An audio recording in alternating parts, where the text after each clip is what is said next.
It's Dave Johan once again for Punch Out Boxing. Pleased to be joined by someone we know really well, who will be fighting on October the 14th on TM14's massive All of the Light show. Marley Mason, how are you, mate? I'm very good, very well, feeling strong, and I can't wait. How about yourself?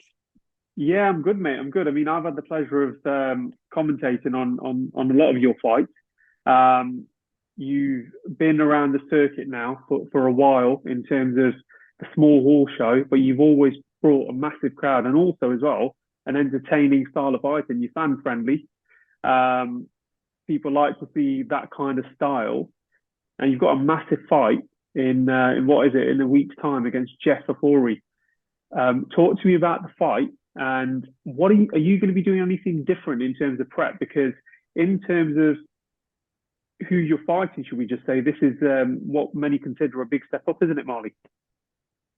Definitely. I mean, this fight's going to mean more than anything. We had a couple of options on opponents, but we thought Jeff is probably the best one there. So, all credit to Jeff for taking the fight, and then hopefully next week we get on, and it will be the fight of the night. That's one thing for sure. And I could just see myself winning. I could just see myself winning. That's it. Yeah, I mean, in regards to this fight, you said you had a number of options, but you specifically lean towards Jeff. Is that because one, you know it's a step up, and if you beat Jeff next Saturday night, the accolade will be a lot more higher for you because you've beaten someone who's potentially on paper someone who's been there, done that, and more experienced. Is that the thinking behind it, Marley, in terms of choosing Jeff? I mean, I wanted Jeff for a long time. Well, ever since I started off my career. I mean, Frank Arnold, my gym mate, was meant to go against him for the Southern Area Super Featherweight title, and obviously Frank had to pull out due to medical reasons. So Yeah, I said, you know what, it's my pro debut. Why not try and fight Jeff for the Southern Area title? And I think I said to John about it and Victor, and literally they went, "You're crazy," and I was like, "Nah, this is my destiny, isn't it?" But now we've got the chance after 4 fights later to fight Jeff, and Jeff is no mug. He's absolutely, no, he's a solid fighter. But I just want to prove myself, that I belong with them guys high up, and I want a Southern area. If I beat Jeff, I'll get the Southern area opportunity at last, and I will be the fastest man to win a Southern area title. yeah. I mean, what is this going to be? Fight number five for you? It's fight number 5, but I only been a pro for since April. Like I had my first fight in April, so if I win it before this year, honestly, a dream come true. Yeah, I mean, we talk about people who have had who want a test straight away. And another person, this from a higher level, this reminds me of is when Joe Joyce's first professional fight was against Ian Lewison. Straight away going in there against someone who's, should we just say, a dangerous, matured fighter, and you're taking this big step up, which is good. Yeah, I And mean, yeah, my first fight I went against Dos Santos, who was 8-3. So like literally, you know, um, I could have said no and went for just a normal English journeyman, but I went no. You know what? Let's have it in it. So went there, beat Dal Tafuma, who knocked out well before me, knocked out a couple prospects, and then went against someone with another winning record, and then went against Casey Brandon, who was also there to take the fight to me, and I moved up 2 weights for that, and I've got him out of there. So it's just like I love a test, and you give me a test, and more pressure you put on me, the better Marley Mason you're going to get. And Jeff is the biggest test in my career yet, and you're going to see a different Marley Mason. yeah, we look forward to this on Saturday. I mean, it's it's gonna be a barnstorm, and no doubt. I mean, Denzel as well, and I when we talk, we're like, yeah, that's a fan friendly style, come and get them sort of style, and we look forward to watching you fight. In regards to the presser, now we lost audio. I said this to you off camera. We couldn't hear the exchange, so all we got was a small snippet of you guys, you and Jeff, exchanging pleasantries with Kanye West, all of the lights playing in the background. What was actually said between you guys? Was there any beef, or was it gentlemanly?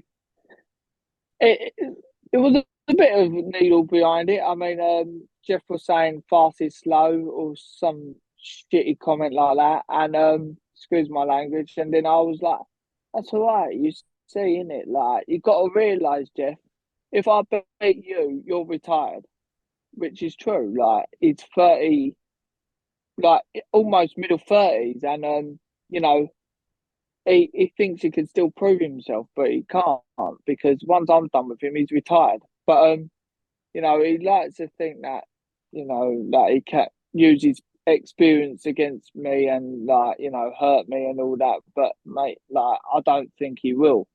But yeah, like a bit of back and forth, and then like, I obviously said to him, "Do you like Jaffa cakes? You're gonna definitely need them." And it was like, "I don't like Jaffa cakes." I was more offended by that. I was just on this one.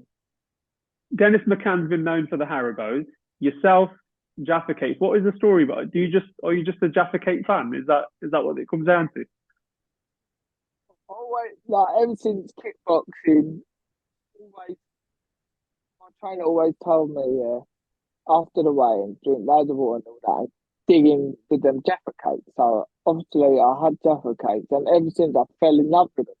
So I thought, you know what, like Dennis McCann says about that, and then you see a couple other boxers like Jordan Flynn and all that saying about KFC, and I thought, you know what, no one's even mentioned like Jaffa cake, so I'm doing my version.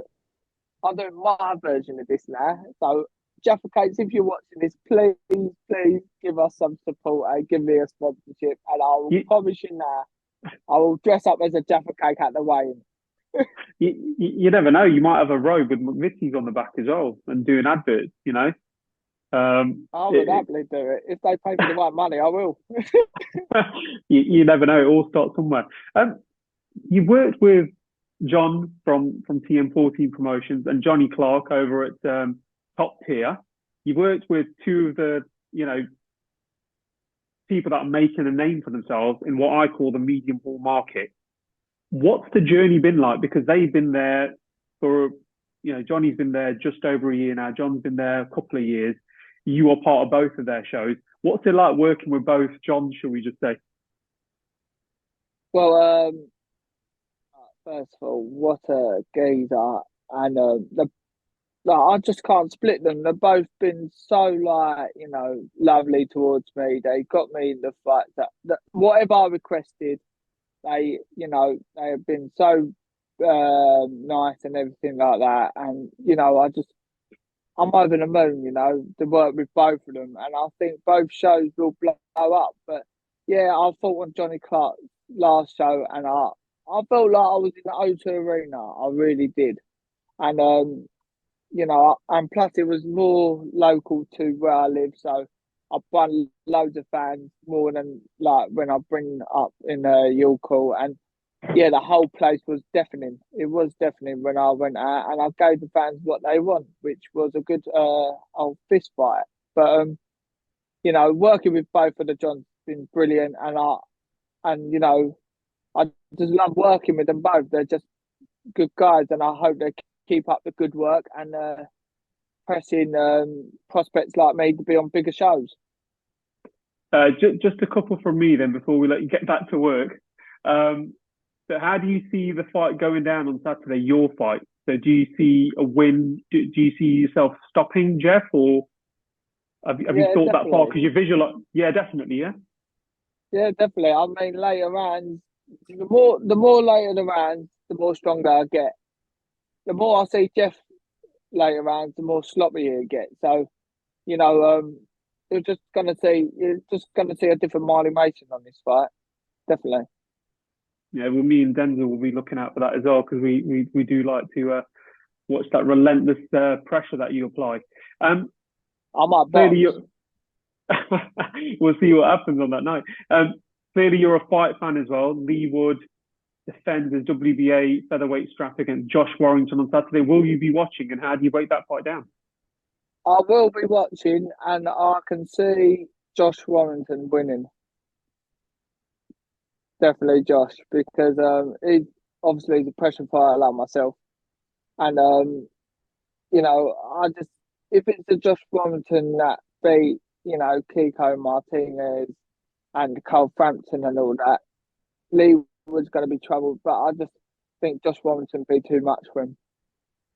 Yeah, we'll see who wins on the night. I'll be there in Sheffield. But Marley, look, always a pleasure catching up with you, mate. Have you got any Definitely. shout outs or anything or any sponsors you wanna big up before we Yes. yeah?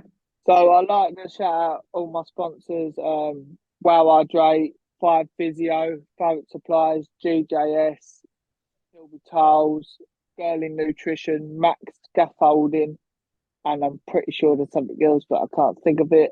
But and I'd just like to thank out to all the people that bought tickets. And next week you're just going to see domination. Good stuff, Marley. We look forward to catching up with you. I'll see you next week and stay strong, mate. Thank you as always. Bye. Take care.